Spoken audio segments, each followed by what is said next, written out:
the Prime Minister's Rish list for... Rish list, I like that. Thank you, for 2023. I love that, Rish list. And of course, one of the things in his inbox will, of course, be the cost of living crisis. Now, if Rishi Sunak intends to fight the next election, which I believe he does, on being brilliant with the economy, managing the economy well, and essentially I think he's going to fight the next election based on saying, look, we've got the cost of living crisis under control, don't hand it to Labour. Well, Dr. Roger G. Wolb is a personal finance expert, founder of Fair Money. Morning to you, Dr. Roger. Good morning, Christo. Thanks for taking the time to talk to us this morning here on Talk TV. I mean, Rishi's got a big job ahead of him to sort out both inflation, interest rates, and all of those factors, energy prices, which of course are fueled by all of those things. All of that needs to be resolved this year or next year, from tomorrow onwards, essentially, if anyone's going to have any confidence in the Conservatives being competent with the economy, right? Yeah, absolutely. I mean, you've touched on a few things there which really could take me the whole morning to answer, because I've been talking about all of these things for many, many, many months.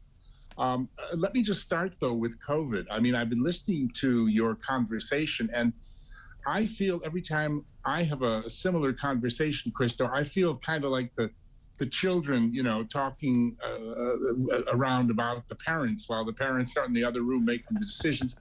Really, we can say all the things that you guys have been saying, but it's really nothing to do with us. This is a medical epidemiological question. This is like us discussing rocket science. You know, should the rocket go to the moon now, or should it go next year? I mean, all of our fears and whatever we fear, this is an epidemic expert's question. If the number of people coming in, bringing the number of cases are such and such, we are going to go into lockdown. Otherwise, we're going to be right back where we were.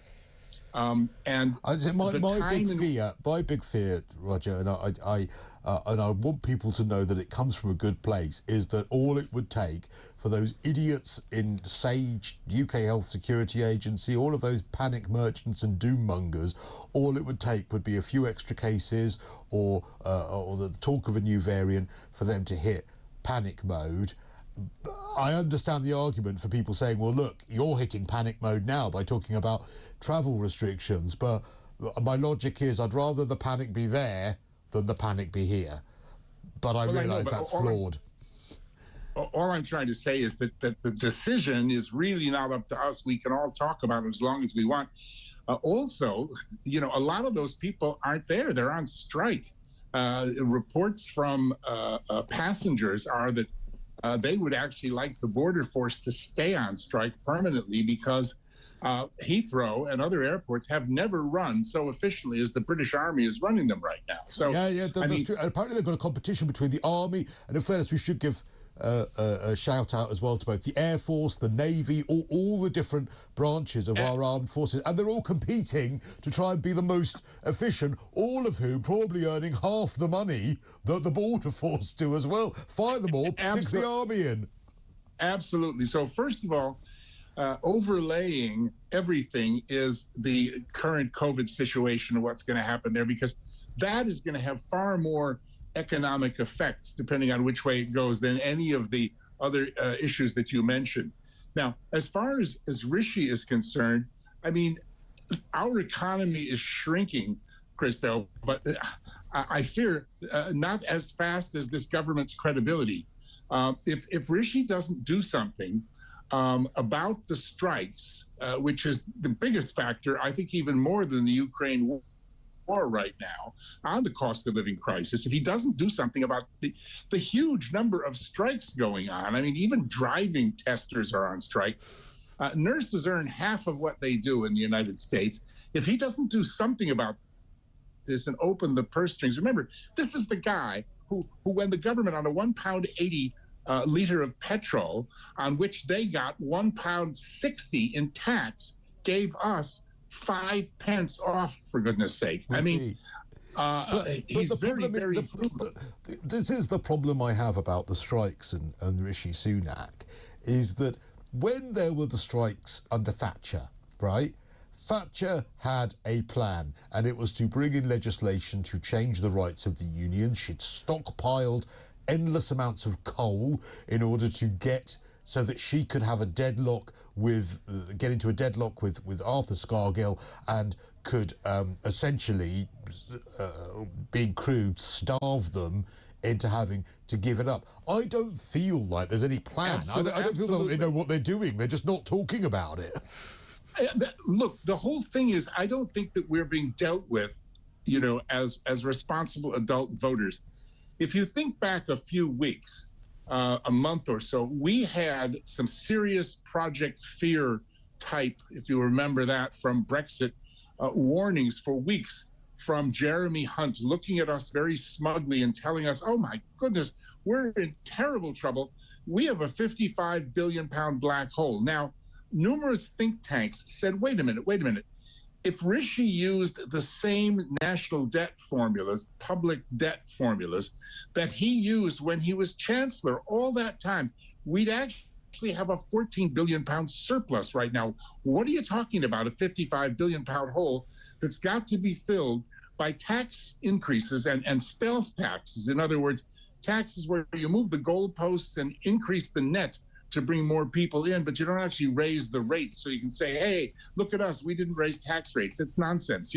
But many more people were paying much more tax. And it was reported this week that the average middle class family might be up to £40,000 worse off over the next 5 years. Absolutely. So we've got and the other half, we've got taxes out of control. We've got interest rates being put up in order to combat the inflation that we have. We've got inflation. How's that done? Yeah, I agree. It's ridiculous. It doesn't make any sense, because the inflation, as you have educated me on, Roger, is cost push inflation rather than demand pull, meaning that it's external factors. It's not because we've all been rushing to the high street and spending like crazy. Yeah. It's Ukraine. It's those sorts of factors.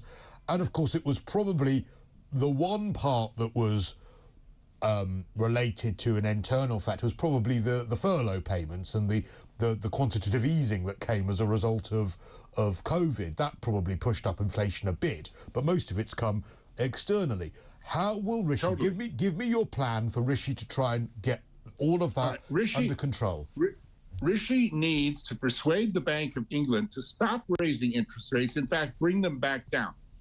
Because, as you say, they have done nothing whatsoever to stop inflation, because cost-push inflation always runs itself out.